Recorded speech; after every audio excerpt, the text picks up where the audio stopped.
Right, so just seen Teen Titans full season. So let's cut to the chase. This is going to be the wee bit of the non-spoiler. Is it worth watching? Yes, it is. Does it have lots of DC references? Yes, it did. Would you enjoy it if you're a DC fan? Yes. Right?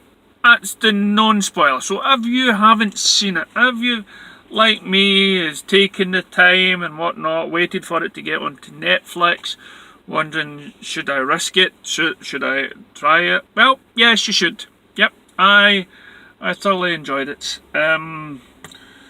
So, if you haven't watched it just now, get a move on. Get a ruddy move on. It is up there. It is up there as one of the best TV shows for comics. Right, so now that's out of the way.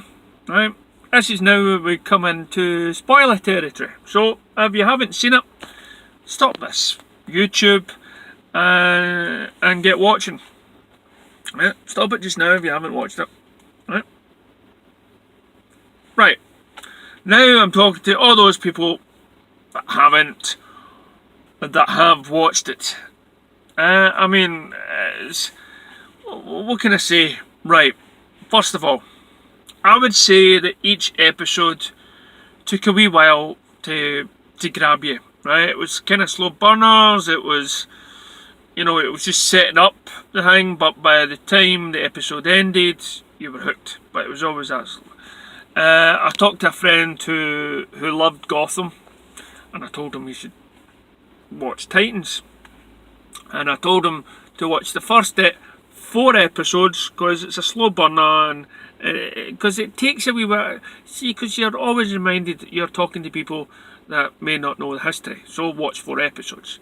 He watched it, still didn't grab him as much. He said he watched the 4, so there you go. So it does take a while, but it pays off. It really, for 11 episodes, something like 40 odd minutes, it's worth it. And with all this stuff about Starfire and stuff, and the character and how she looks and everything else, that didn't bother me the slightest. Okay, the only negative thing I could say maybe about the cast would be probably Raven. When she went to cry and stuff like that, and it just didn't come across as genuine or as good sort of acting.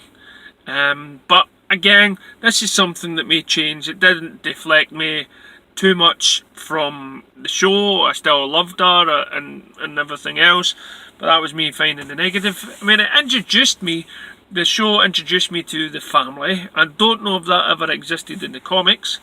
I mean, I have read Teen Titan comic books, maybe it did and it just went over my head, but if not, what a great reinvention. It was quite sick, quite good. Again, I'd love Beast Boy to be more than a tiger. I know that's his favourite animal and stuff like that. I loved the darkness of it. I mean, I was sitting there watching with my kid, and I felt like nearly fast forwarding it. So a lot of kind of nudity and some sex in it, and I know it's a 15, but it was still edgy when you really want your kid to watch it and stuff like that. But it still maintained that, it was, especially Hawk and Dove. I mean, the Hawk and Dove, that was 2 characters I was never really into, but thankfully we had an episode where it showed you why they started and how they got into it. So, and what I loved about the whole season was it was showing you that they were all in a dark place. And when it came up to, and that episode, the one before the end, wow, that was, it was a slow burner again. It was a slow starter, but the way it ended with Trigon, wow, you just had to watch the next episode. It's kind of weird because it's a guy, I'm sure, from Enterprise, so even though we had the hologram image of Trigon, I would have loved to see that briefly, but will we get the guy in the, in his human suit, of course, probably a human suit that seduced his mother, and there was that sort of twist. You know, my partner, she said, no, there's something wrong with that.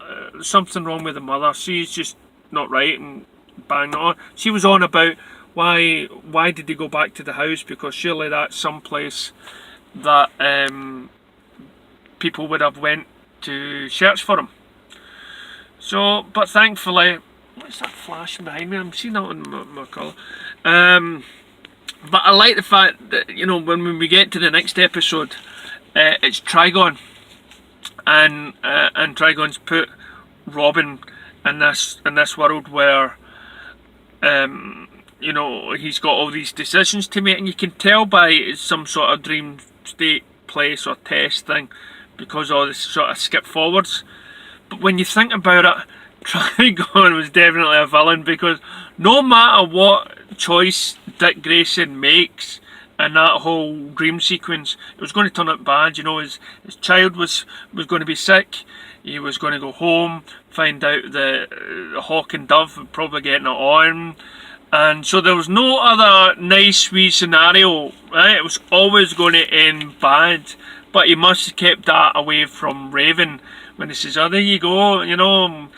And the fact that, what I love again more about the series is, unlike everything else, it highlighted Batman and Superman. I mean, it name called them all out, but it kept Batman in the dark. You didn't see who it was, you didn't see him, and so by just watching it, unlike Supergirl, right, that diminished Superman's rep, Teen Titans is not about that. Teen Titans, they're holding these older guys, Batman, Superman, Wonder Woman and stuff like that, right?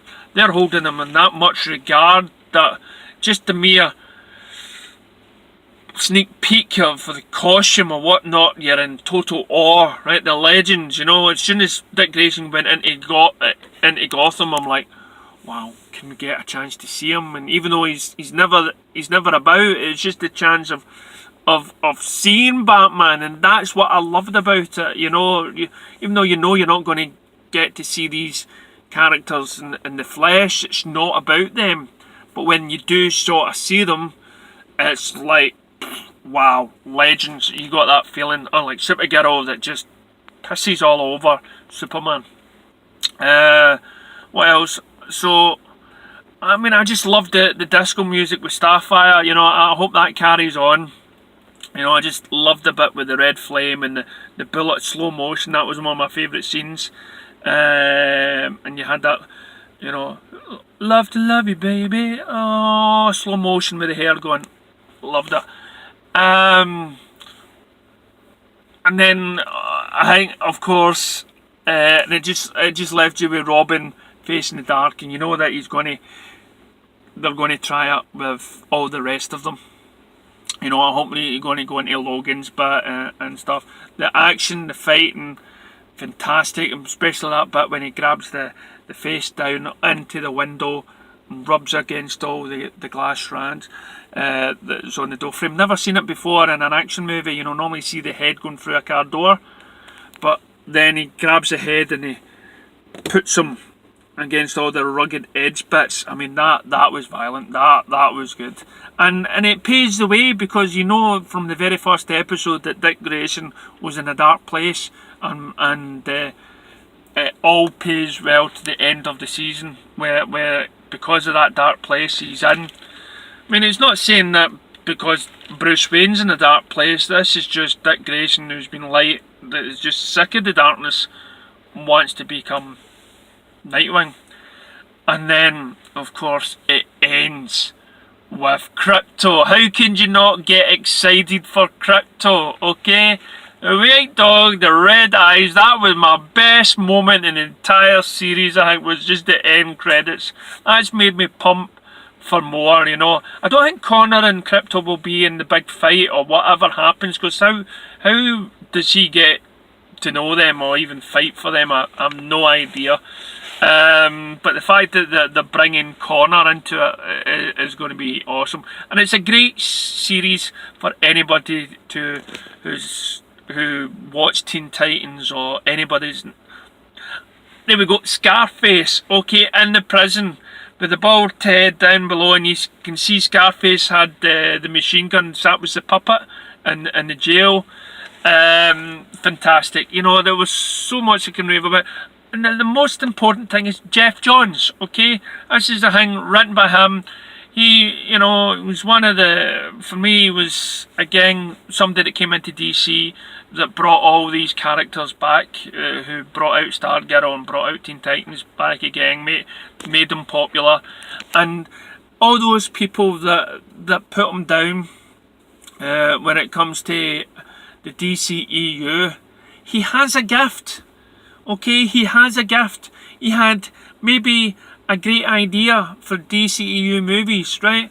And lo and behold, don't jump on him because he wanted to somehow make a DC universe that was similar to Marvel, okay? Because that's what a lot of people really wanted, and you can blame him for the downfall of the DCU, but who's to say he was entirely to blame? He was wanting the best, and if he's writing stories like the Teen Titans, and he wrote some great episodes for Smallville, he can do it for movies and advising and everything else. So let's stop with any hate against Geoff Johns and really appreciate him for giving us the Teen Titans.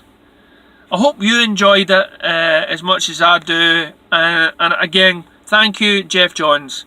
Right, and even though I never blamed you for the DCEU, I'll just say it right in front of anybody who watches this. All is forgiven. Okay, we should turn our heads away from you when any shit comes up about who's to blame for the corruption of DCU. For me, there's only one guy, and that's the head of Warner Brothers. The big guy, right? The main, not the guy in charge of DC films and whatnot, but the main studio executives that ushered all this in. Right? Because I know you still had DC at heart, okay? Maybe you still had, maybe you didn't think Man of Steel was your Superman, but we know that you get Superman. We know, Geoff Johns, you get Batman. We know all of that. But the mistake that anybody, that always had made was interfering. Right? Was totally interfering. Because every director has got the right to change something like you guys do in the comics all the time. A new way of looking at the heroes and stuff like that. But thank you very much for Teen Titans, and roll on season 2. This is DC Vigilante. Check us out on YouTube. Check out the page. It's Martruth. Thank you.